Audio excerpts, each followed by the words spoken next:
David and Goliath, the full untold story.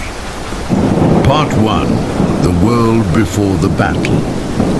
A land soaked in blood and promise. Let us begin. Imagine a world without maps. A world where the edge of your village is the edge of your universe.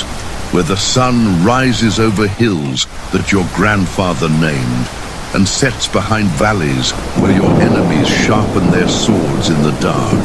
This is the ancient Near East, roughly 3,000 years ago.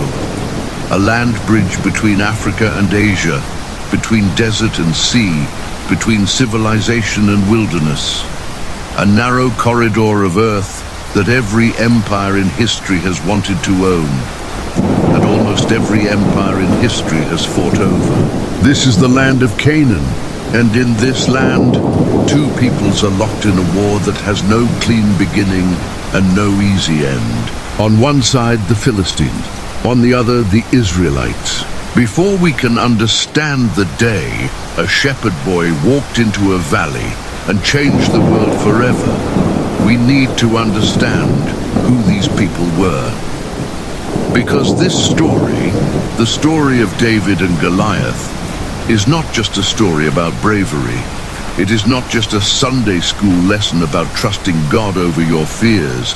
It is a story about civilizations in collision, about technology and tradition, about power and its blind spots, about a system of warfare so entrenched, so ritualized, so seemingly unbreakable, and the one moment when a young man decided to simply refuse to play by the rules.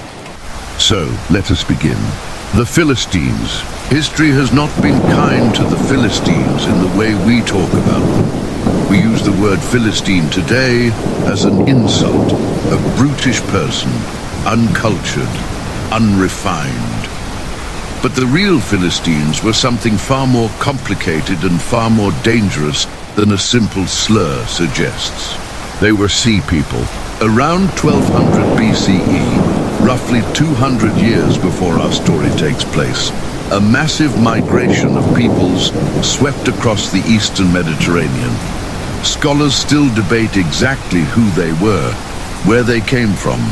Some believe they were Aegean peoples, perhaps connected to the Greeks, perhaps to the Mycenaeans, perhaps to civilizations we no longer have names for. They arrived by ship. They arrived in force. They arrived with weapons and tactics that the inhabitants of Canaan had never seen before. They settled along the southwestern coast, what is today the Gaza Strip and parts of southern Israel. 5 great cities became their power centers: Gaza, Ashkelon, Ashdod, Ekron, Gath. Gath. Remember that name. The Philistines were sophisticated. They worked iron at a time when most of their neighbors were still using bronze. Iron weapons, iron chariots, iron discipline. They built cities with administrative centers, with temples, with trade networks. They had a monopoly on ironworking so complete that the biblical text later notes the Israelites couldn't even sharpen their own plows without going to a Philistine blacksmith. They were not barbarians crashing through civilization. They were a civilization, one in direct competition with the people of Israel for control of this thin, precious strip of land. And the Israelites. The Israelites at this point in history are a relatively young nation, if nation is even the right word. They are a confederation of 12 tribes, united by a covenant, by a common story of liberation from Egypt, by a shared law and a shared God. But they are not unified in the way we might imagine a nation. They squabble. They drift. They sometimes worship the gods of neighboring peoples. They are led by a series of judges, warrior chieftains, who rise up in times of crisis and then pass from the scene. For much of this period, the Philistines dominate them militarily. The Philistines hold the valleys, control the trade routes, garrison their soldiers in Israelite towns. The Israelites hold the hill country, rougher terrain, harder to move armies through, but also harder to farm, harder to build in. The highlands are free, but freedom on a rocky hilltop with no iron tools is a complicated kind of freedom. Into this tension comes a transition. The Israelites, tired of the unpredictability of judges, tired of losing battles, tired of watching their neighbors be ruled by organized kingdoms, demand a king.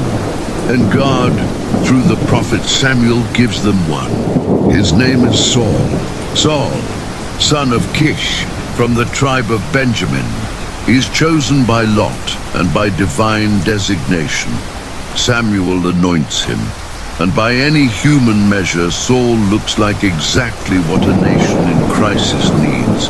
He is tall, head and shoulders above the people around him. He's handsome. He is capable in his early years of decisive military action. He drives back enemies. He consolidates power. He begins to look for a brief and hopeful moment, like the king Israel always wanted. But Saul is a complicated man. He is brave and he is cowardly. He is decisive and he is paralyzed. He has moments of extraordinary charisma and moments of terrifying irrationality. He listens to God and then he doesn't. He follows the rules and then he improvises at exactly the wrong moment. And Samuel, the prophet who made him, eventually tells him what no king ever wants to hear: God has rejected you. The kingdom will be torn from your house and given to another. Saul continues to reign, but he reigns under the shadow of that verdict. He knows somewhere in the back of his mind that his dynasty ends with him, and that knowledge curdles into something dark inside him, something insecure and volatile and hungry.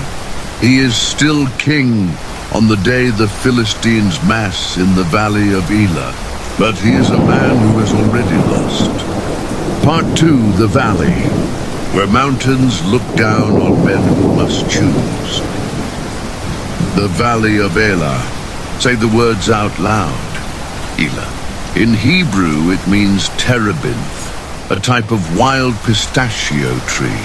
The valley is named for these trees, which grew along the stream banks, whose roots drank deep from the seasonal water. Stand at the valley today. You can still visit it in modern Israel, near a town called Beit Shemesh, and you will see what the ancient world saw. 2 ridgelines rising on either side. The valley floor between them wide enough for armies. A dry stream bed running through the middle, lined with smooth white stones. To the west, the Philistines have come down from their coastal cities and assembled on the ridge. Their camp stretches across the heights. Their banners catch the wind.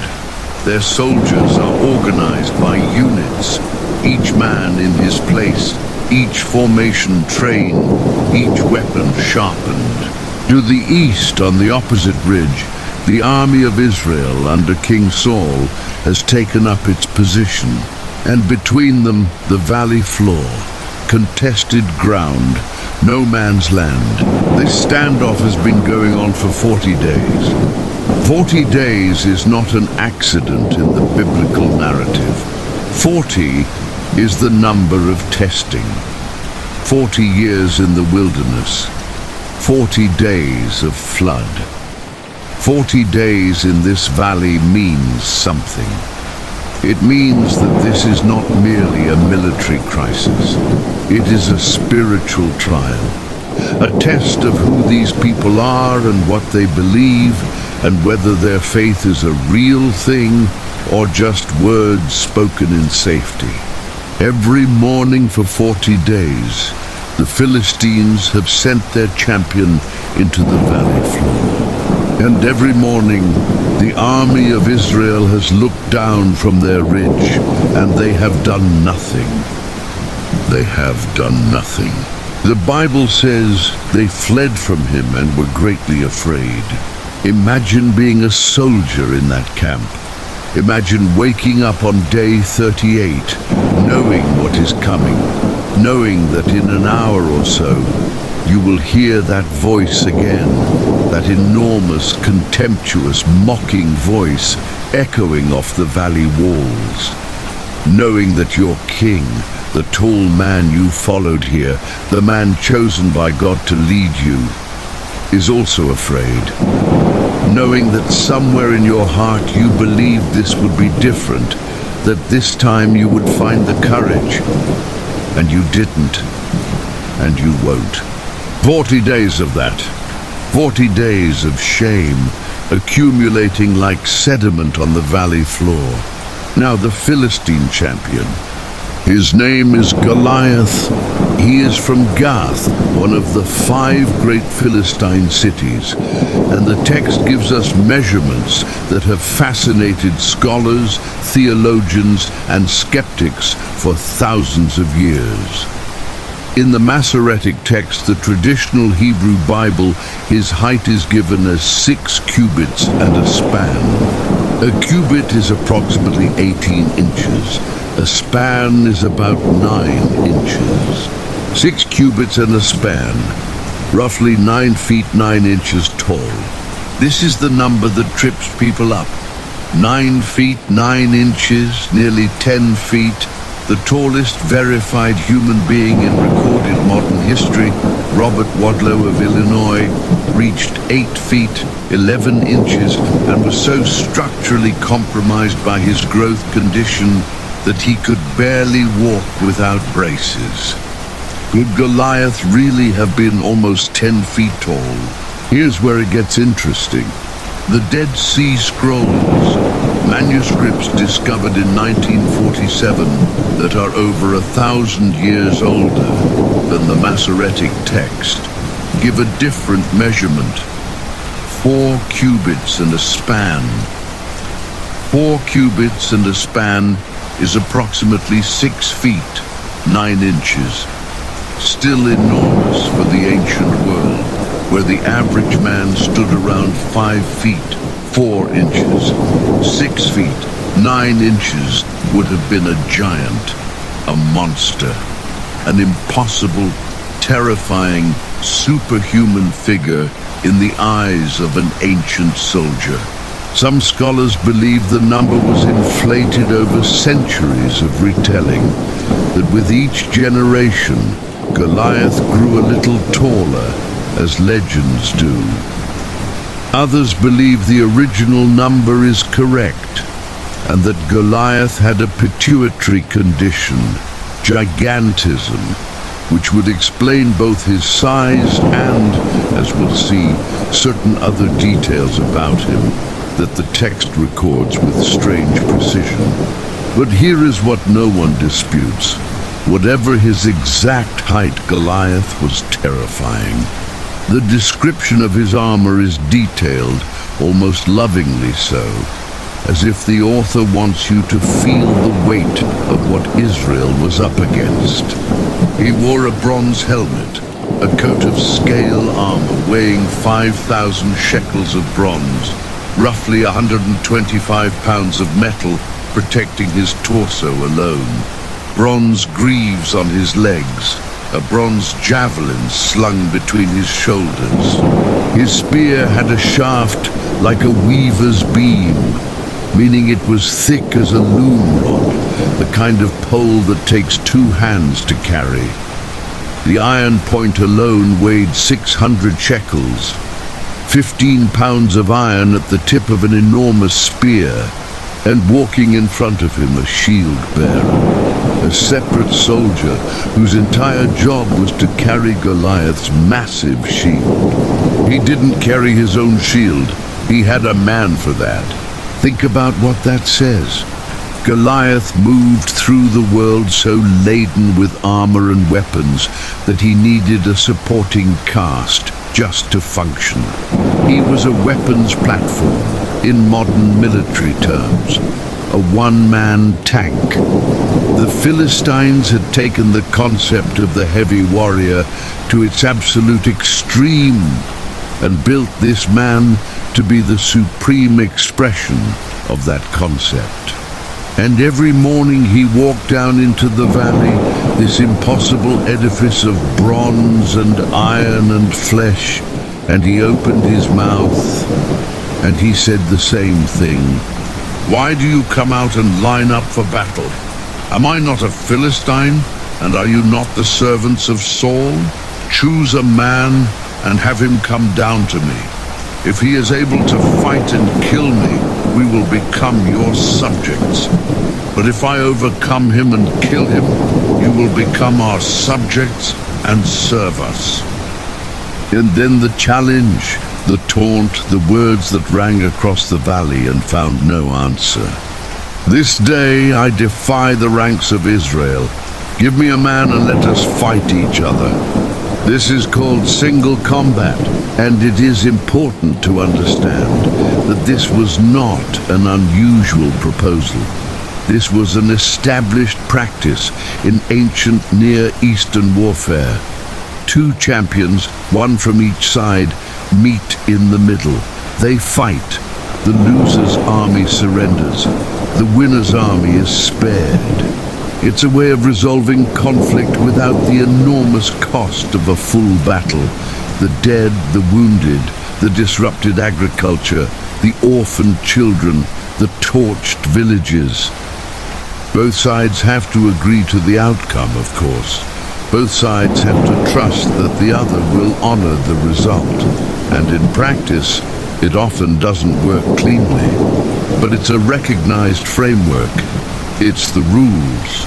Goliath is playing by the rules.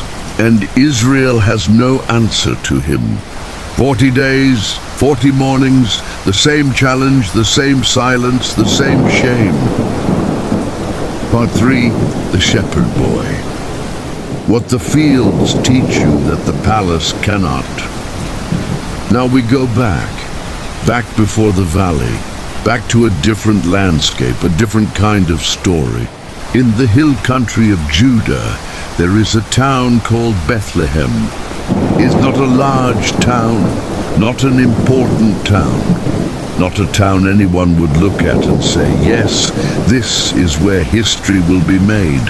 It sits in the highlands about 6 miles south of Jerusalem, which at this point isn't even an Israelite city yet. Bethlehem is a farming and herding community. Its people work the terraced hillsides, growing grain and grapes. They keep sheep and goats on the rough pastures of the surrounding hills. In Bethlehem there lives a man named Jesse. He has 8 sons. 8 sons. In an ancient culture where sons mean labor, legacy, military capacity, and social standing, 8 sons is a fortune. Jesse is a man of some standing in Bethlehem.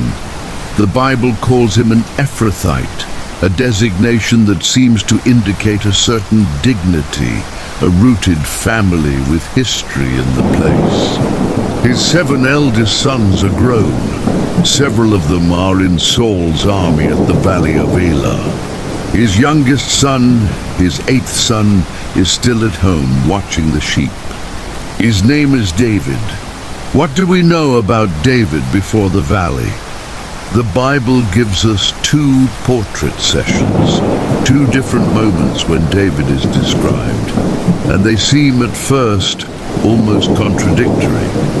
In one description, when the prophet Samuel comes to Bethlehem to anoint the next king of Israel, secretly because Saul would kill anyone he thought was a rival, Samuel looks at Jesse's sons. He sees the eldest, Eliab, and he thinks, surely this is the one. He is tall, He is impressive. He looks like a king. And God says to Samuel, "Do not consider his appearance or his height, for I have rejected him." The Lord does not look at the things people look at. People look at the outward appearance, but the Lord looks at the heart. 7 sons passed before Samuel. 7 times, no. 7 times the anointing oil stays in the horn.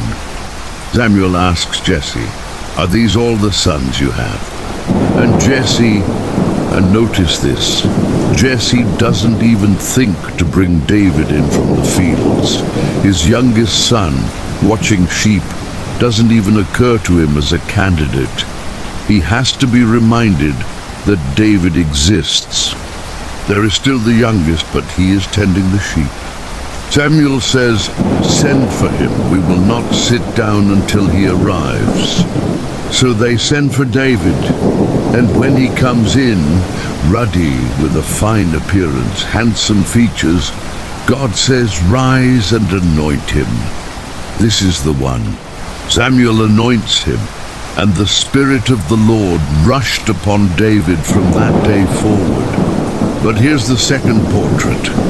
Later, when Saul is afflicted by a tormenting spirit, and his servants go looking for a skilled harp player to soothe him, one of his servants describes David this way: "I have seen a son of Jesse of Bethlehem who knows how to play the harp. He is a brave man and a warrior. He speaks well and is a fine-looking man, and the Lord is with him." A brave man, a warrior. The shepherd boy watching sheep is already known as a warrior. Ow! The fields taught him. This is the part of David's story that we skip over in Sunday school because it's uncomfortable and a little bit violent. The life of a shepherd in ancient Judea was not idyllic.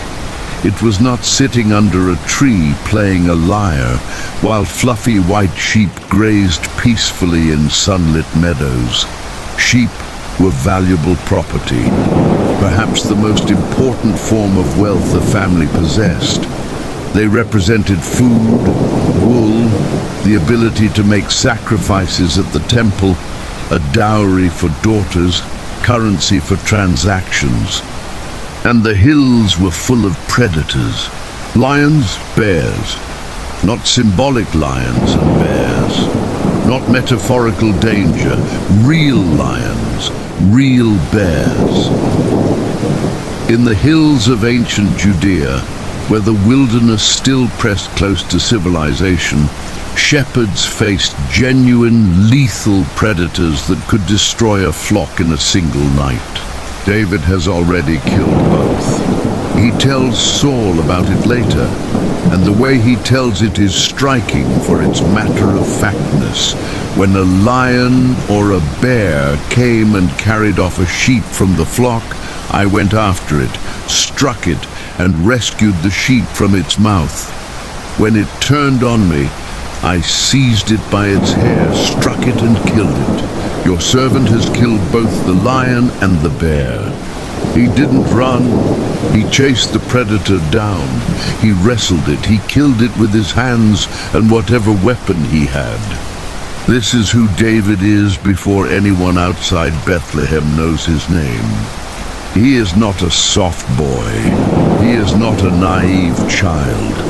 He is a young man who has spent years alone in dangerous terrain, responsible for lives that depended entirely on him, who has learned that hesitation kills you, and that the only way to face a predator is to commit fully to the engagement. He has also, in those lonely fields, become a musician.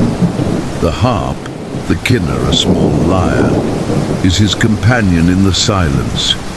He writes songs out there. Many scholars believe that some of the psalms attributed to David genuinely come from this period. Raw, unfiltered conversations with a God he seems to know not as a distant theological concept, but as a presence. The Lord is my shepherd, I shall not want. He makes me lie down in green pastures. He leads me beside still waters. The man who wrote that knew what it was to be a shepherd, knew what it meant to find water in a dry land, knew what it meant to lie down in the grass and feel, despite everything, safe. Part 4.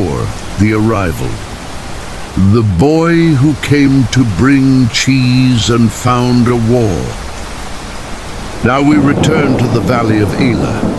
40 days have passed, the standoff continues, and Jesse, back in Bethlehem, is worried about his 3 eldest sons who are in the army, Eliab, Abinadab, and Shammah.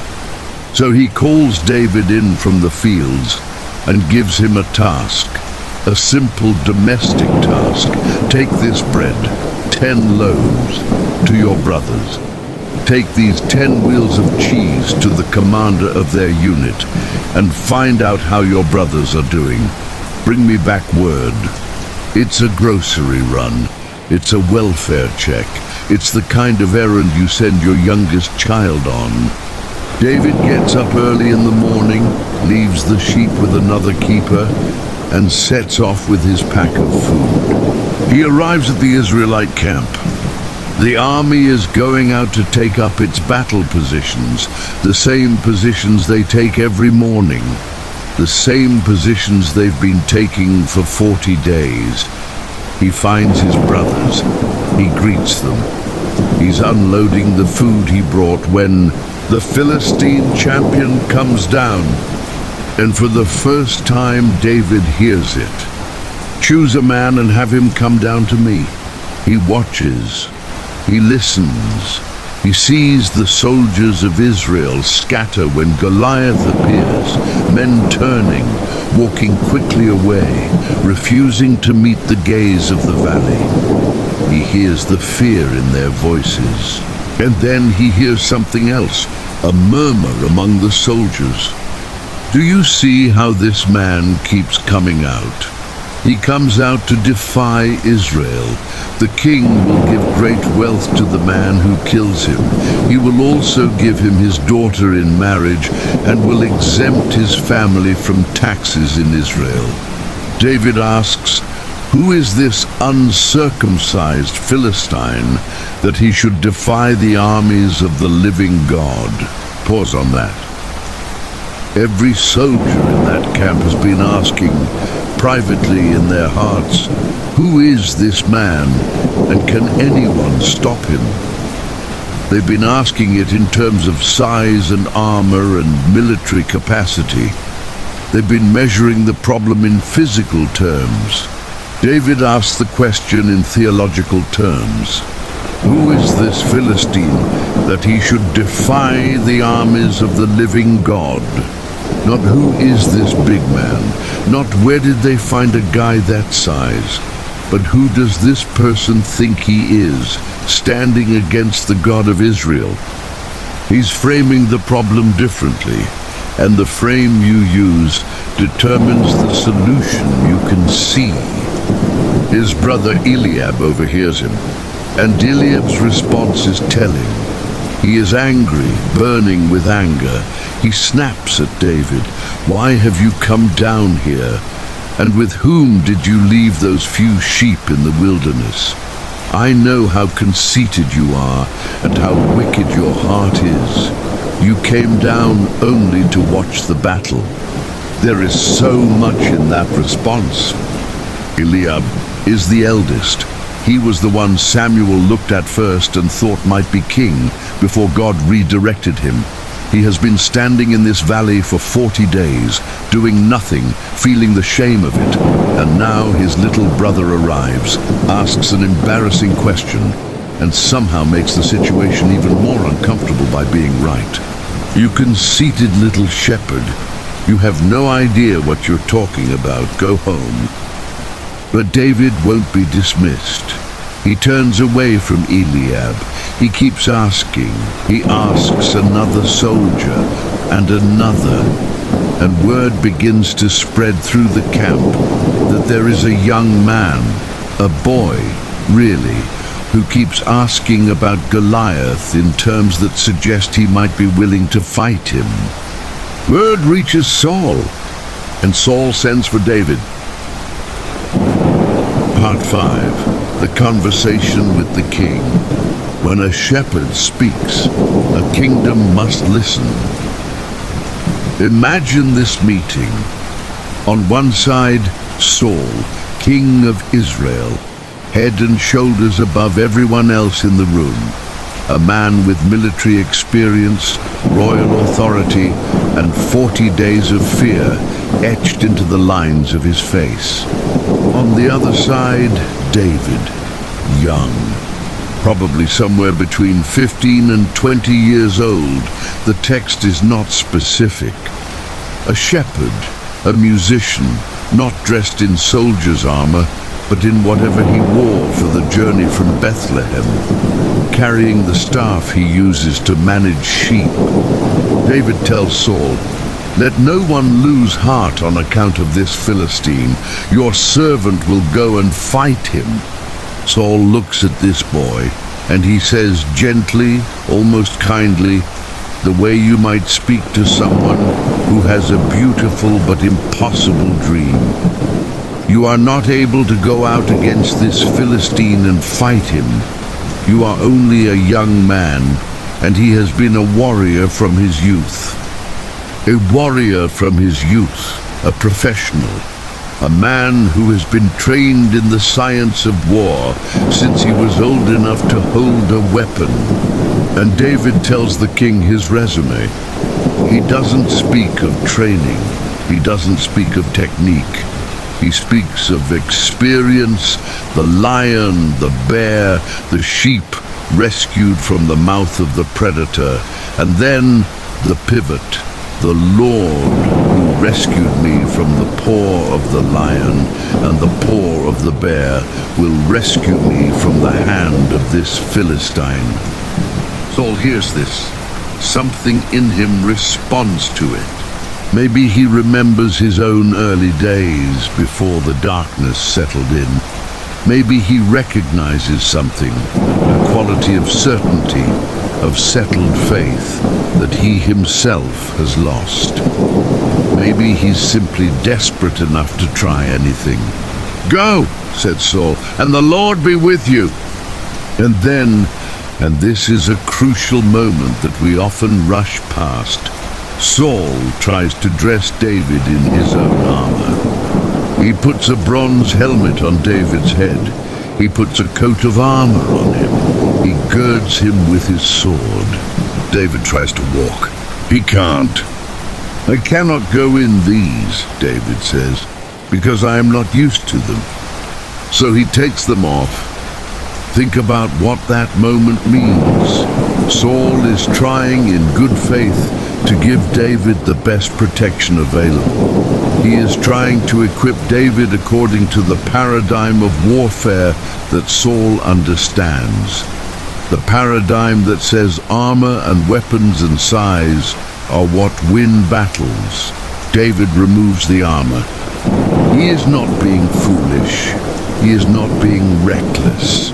He is making a rational decision based on what he actually knows how to do. He knows the armor doesn't fit. He knows that fighting in unfamiliar equipment is more dangerous than fighting without it. He knows himself, his body, his capabilities, his training. He takes his shepherd's staff in his hand. He goes down to the stream and picks out 5 smooth stones. He puts them in the pouch of his shepherd's bag. 5 stones. Why 5? Goliath has brothers. In case he misses, in case the situation escalates, David is thorough. He is prepared. He is not charging into the valley in a blind frenzy of religious enthusiasm. He is going in deliberately. And in his hand, his sling. We need to stop here and talk about the sling. Because modern audiences read sling and think of a child's toy, a forked stick with a rubber band, firing pebbles at tin cans. That is not what David carries. The ancient sling, the kela, is a weapon of war. It consists of a pouch, usually made of leather or woven fiber, with two long cords attached. You place a stone in the pouch. You grip both cords. You swing the sling in a circular motion, overhead or to the side, building momentum. And at the precise moment you release one cord and the stone flies. Elite slingers in the ancient world were terrifying. In the army of Benjamin, David's own tribe as it happens, there were reportedly 700 left-handed slingers who could sling a stone at a hair and not miss. The Roman legions had Balearic slingers from the Mediterranean islands who could hurl lead bullets with enough force to punch through bronze armor. The physics are striking. A skilled slinger can propel a stone at speeds approaching 100 miles per hour. At that velocity, a stone the size of a baseball carries the kinetic energy of a modern pistol round. And there is something else. Goliath is enormous. He is powerful. He is fearsome at close range. That's where his spear, his sword, his physical dominance all come into play. But there is a distance, the distance at which a slinger stands to release his shot, where none of that matters. At 50, 60, 70 yards, Goliath's sword cannot reach you. His spear thrown is a single-use weapon, and a skilled man can dodge it. But a stone from a sling. At 100 miles per hour, you cannot dodge what you cannot see coming. Malcolm Gladwell, in his book David and Goliath, makes the argument that modern audiences have fundamentally misunderstood this story. We see it as a story about an underdog who gets lucky. But in the ancient world, professional slingers were the artillery, the long-range precision weapons of their armies. A giant in full armor walking slowly toward you was not a match for a slinger. The giant was, in a very real military sense, overmatched. The story is not about a weak person defeating a strong one. It's about two completely different types of fighters, two completely different paradigms of combat. And the brilliant thing is that neither side understood this except David. But David knew what he was. Goliath did not know what David was. Part 6. The walk into the valley. The longest 30 seconds in the history of the world. Now we're here, the valley floor, the Philistine army on their ridge, the Israelite army on theirs, and between them, the dry stream bed with its smooth stones, the terebinth trees, the wind moving through the grass. Goliath has come down again, as he does every morning. His shield-bearer walks before him. His armor catches the light. He is everything the ancient world considers the definition of military power, walking in slow and absolute confidence toward another morning of unanswered contempt.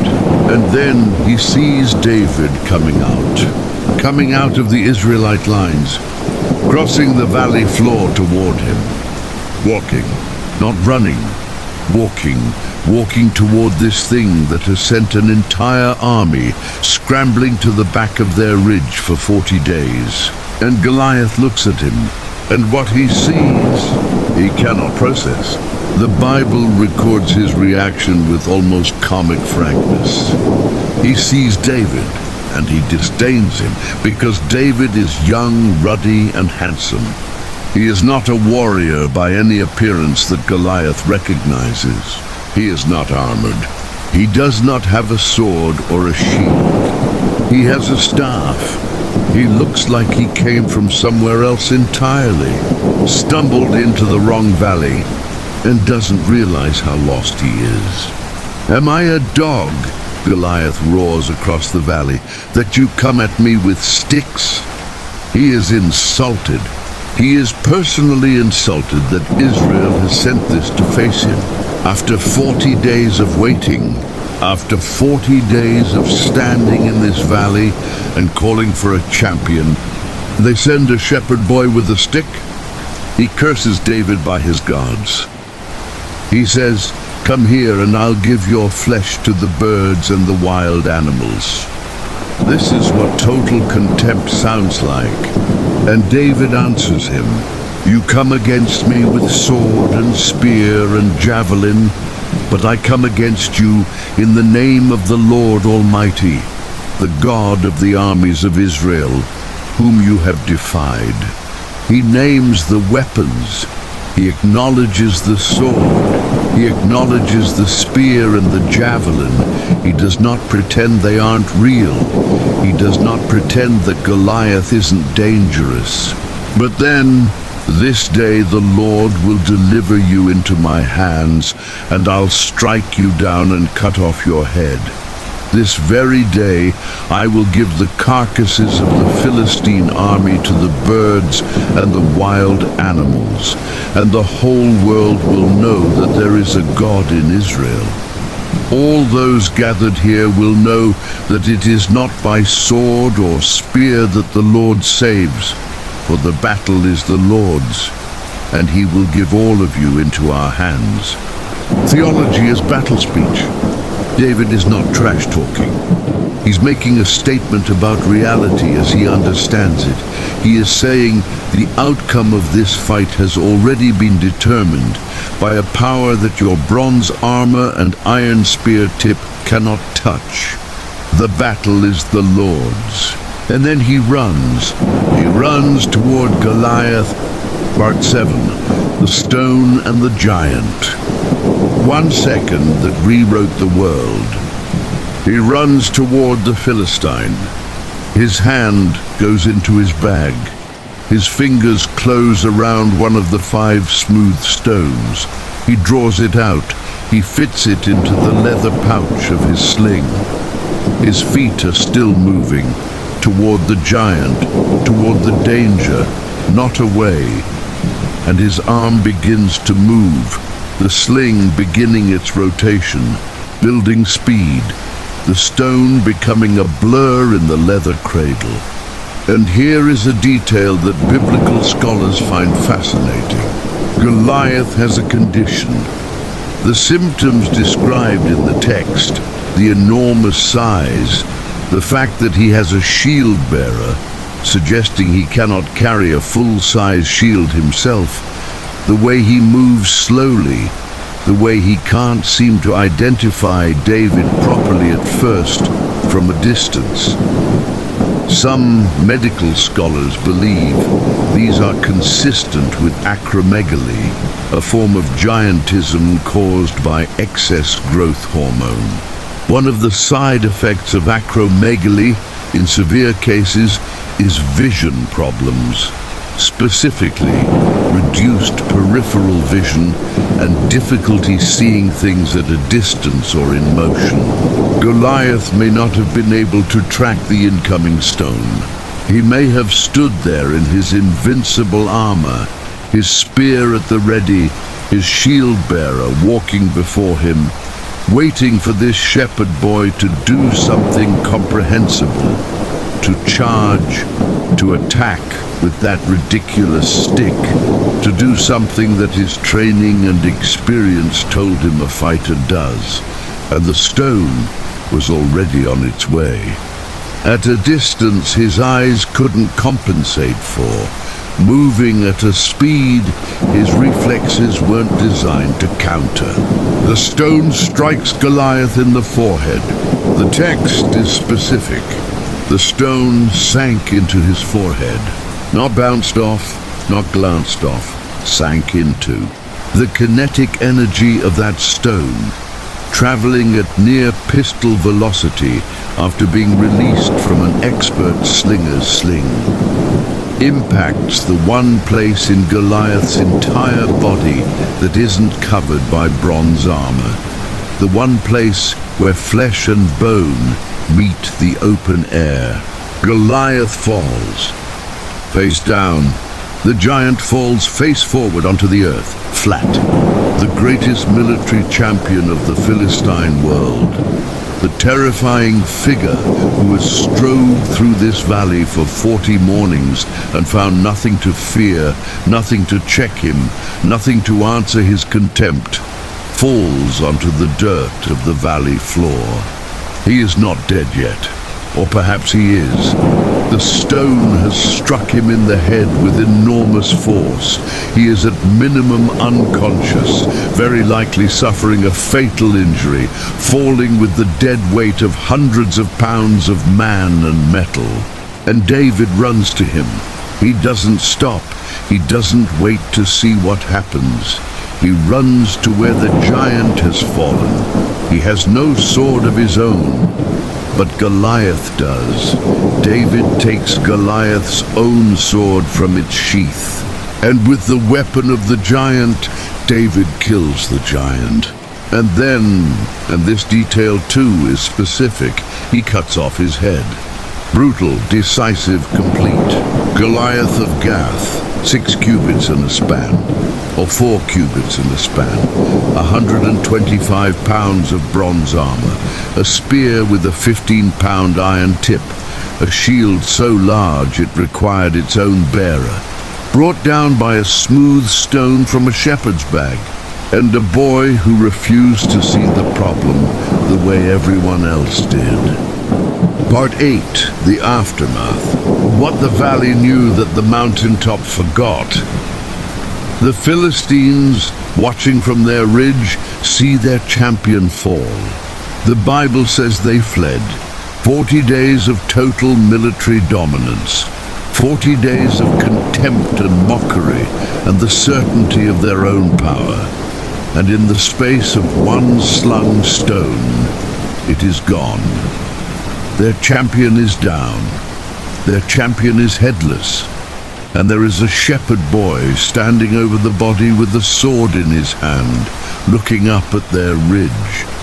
They run, and Israel, watching from the opposite ridge, 40 days of shame, 40 days of frozen, paralyzed fear, 40 days of hiding on the heights. They see the Philistines run, and something breaks open in them. They shout. They pour down from their ridge. They pursue the Philistines all the way to their city gates. The road between Ekron and Gath is littered with the fallen as the Israelites chase an army that 30 minutes ago they were terrified of. The valley that was a graveyard of courage for 40 days becomes the site of a rout. And David stands in the valley. He has the head of Goliath. The Bible tells us, in one of the stranger details of the account, that he eventually takes the head to Jerusalem, which, as I mentioned, isn't even an Israelite city yet, but will be, as if he knows something about the future that the present cannot yet accommodate. He keeps Goliath's weapons. Saul, watching from the hill, asks his commander Abner, "Whose son is that young man?" And Abner doesn't know. The king of Israel, who spoke with David, who dressed David in his own armor, who sent David into the valley, doesn't recognize whose son he is. There is something devastating about that, something that perfectly captures the gap between how the powerful perceive the unexpected savior and how history eventually understands them. To Saul in that moment, David is a flash of something astonishing, and then a question mark. Whose is he? Where did he come from? But David knows exactly who he is. He has always known. Part 9, the meaning of the stone. What this story has always been about. Every generation finds something different in this story. Children find a hero who was small and won anyway. Youth ministers find a lesson about trusting God over fear. Military historians find a case study in asymmetric warfare. Psychologists find a portrait of composure under pressure. Malcolm Gladwell finds a refutation of our assumptions about disadvantage. Theologians find a window into divine intervention and the nature of faith. All of them are right. But let me suggest something that ties all of these threads together. The story of David and Goliath is, at its deepest level, a story about what you see when you look at a problem. Goliath looked at David and saw a child with a stick. Saul looked at Goliath and saw an insurmountable physical threat. The army of Israel looked at the valley and saw 40 days of defeat that had somehow become the permanent condition of reality. David looked at the same situation and saw something completely different. He saw a large, slow-moving target. He saw an opponent who had never faced a slinger at range. He saw a man so armored that he could barely move freely, so laden with weapons that he needed a servant just to carry his shield. He saw a man who had been allowed to define the terms of combat. Come face me hand to hand, sword to sword, giant to normal man. And he simply declined to accept those terms. He didn't fight Goliath's fight. He fought his own fight. In the modern language of strategy and leadership, we talk about this as reframing, about seeing the constraints of a situation and recognizing which ones are real and which ones are just assumptions that everyone has stopped questioning. And David stands in the valley.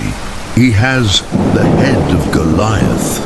The Bible tells us in one of the stranger details of the account that he eventually takes the head to Jerusalem, which, as I mentioned, isn't even an Israelite city yet, but will be, as if he knows something about the future that the present cannot yet accommodate. He keeps Goliath's weapons. Saul, watching from the hill, asks his commander Abner, "Whose son is that young man?" And Abner doesn't know. The king of Israel, who spoke with David, who dressed David in his own armor, who sent David into the valley, doesn't recognize whose son he is. There is something devastating about that, something that perfectly captures the gap between how the powerful perceive the unexpected savior and how history eventually understands them. To Saul in that moment, David is a flash of something astonishing, and then a question mark. Whose is he? Where did he come from? But David knows exactly who he is. He has always known.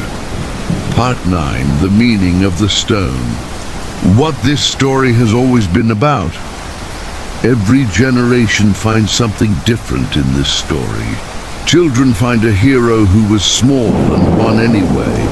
Youth ministers find a lesson about trusting God over fear. Military historians find a case study in asymmetric warfare. Psychologists find a portrait of composure under pressure. Malcolm Gladwell finds a refutation of our assumptions about disadvantage. Theologians find a window into divine intervention and the nature of faith. All of them are right. But let me suggest something that ties all of these threads together. The story of David and Goliath is, at its deepest level, a story about what you see when you look at a problem. Goliath looked at David and saw a child with a stick. Saul looked at Goliath and saw an insurmountable physical threat.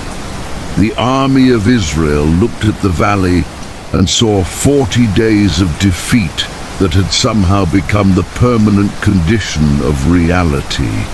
David looked at the same situation and saw something completely different. He saw a large, slow-moving target. He saw an opponent who had never faced a slinger at range. He saw a man so armored that he could barely move freely, so laden with weapons that he needed a servant just to carry his shield. He saw a man who had been allowed to define the terms of combat. Come face me hand to hand, sword to sword, giant to normal man. And he simply declined to accept those terms. He didn't fight Goliath's fight. He fought his own fight. In the modern language of strategy and leadership, we talk about this as reframing, about seeing the constraints of a situation and recognizing which ones are real and which ones are just assumptions that everyone has stopped questioning. But David didn't need a strategy seminar. He needed something simpler and harder. The willingness to actually believe what he said he believed. He believed that God was real, not metaphorically, not as a comfort on hard days, real, present, active, interested in the outcome of this valley. And if that was true, if the God who made the mountains and the sea and the stars was genuinely present in the valley of Elah on that particular morning, then the question of Goliath's height was, at a certain level, beside the point. The battle, David said, belongs to the Lord. And he ran towards Goliath with certainty of victory. Part 10. David after the valley. What giants make of the men who kill them? The stone in the valley is not the end of David's story. In many ways, it is the beginning. After the battle, Saul takes David into his household. He will no longer return to his father's house. The shepherd boy's life in Bethlehem is over. He befriends Saul's son, Jonathan, in one of the great friendships of the ancient world. A bond so deep, so fierce, so loyal that the text says Jonathan loved David as himself, that the two made a covenant. And Jonathan gave David his own robe, his own armor, his own weapons. A prince giving a shepherd his armor. Is there not something profoundly symbolic in that? David rises quickly in Saul's service. He is made a military commander. He is given increasing responsibility. He wins battle after battle, and his victories and the people's love for him begin to threaten Saul. The women come out of the cities singing, Saul has slain his thousands, and David his tens of thousands. And Saul hears it, and something in him turns. He tries to kill David multiple times. He throws spears at him. He sends him on increasingly dangerous missions, hoping the Philistines will do what Saul is afraid to do himself. He hunts him across the wilderness of Judah for years, David fleeing, hiding in caves, surviving, maintaining his own integrity in impossible circumstances. And David, anointed king before he was 20, hunted by the man he'd served faithfully, sleeping in desert caves, leading a band of outcasts and refugees, becomes, in those wilderness years, the man who will eventually rule Israel and be called a man after God's own heart. The shepherd became a warrior. The warrior became a fugitive. The fugitive became a king. The path from the valley of Elah to the throne of Israel was not a straight line. It was a road through darkness and waiting and doubt and betrayal and moral failure and long, lonely stretches of not knowing. But it began with a stone and a boy who ran toward what everyone else ran away from. Epilogue. The stones we carry. A word before the valley closes. Before we close, let me say one more thing. The 5 stones. David picks up 5 smooth stones from the stream before he goes to face Goliath. He uses one, but he picked up 5. He went into the valley with margin, with preparation, with the acknowledgement that he might need more than one shot. He went in with faith, absolute, burning, settled faith, and also with 5 stones. I think there is wisdom in that. Faith and preparation are not opposites. Trust in God and thorough readiness are not contradictions. David did not walk into the valley empty-handed, saying, "God will provide something when I get there." He filled his bag. He chose his stones carefully, smooth stones, the kind that fly true. He knew his weapon. He knew his range. He knew himself. And then he ran. He brought what he had. He went where he was afraid. He trusted what he believed. And one stone was enough. 3,000 years later, we still tell this story. In 1,000 languages, in Sunday schools and university lecture halls and YouTube channels and quiet bedrooms where someone is lying awake, facing their own Goliath, a diagnosis, a relationship, a failure, a fear that has been standing in the valley of their life for 40 days, shouting the same contemptuous message. You cannot face me. No one can face me. This is how it is and how it will always be.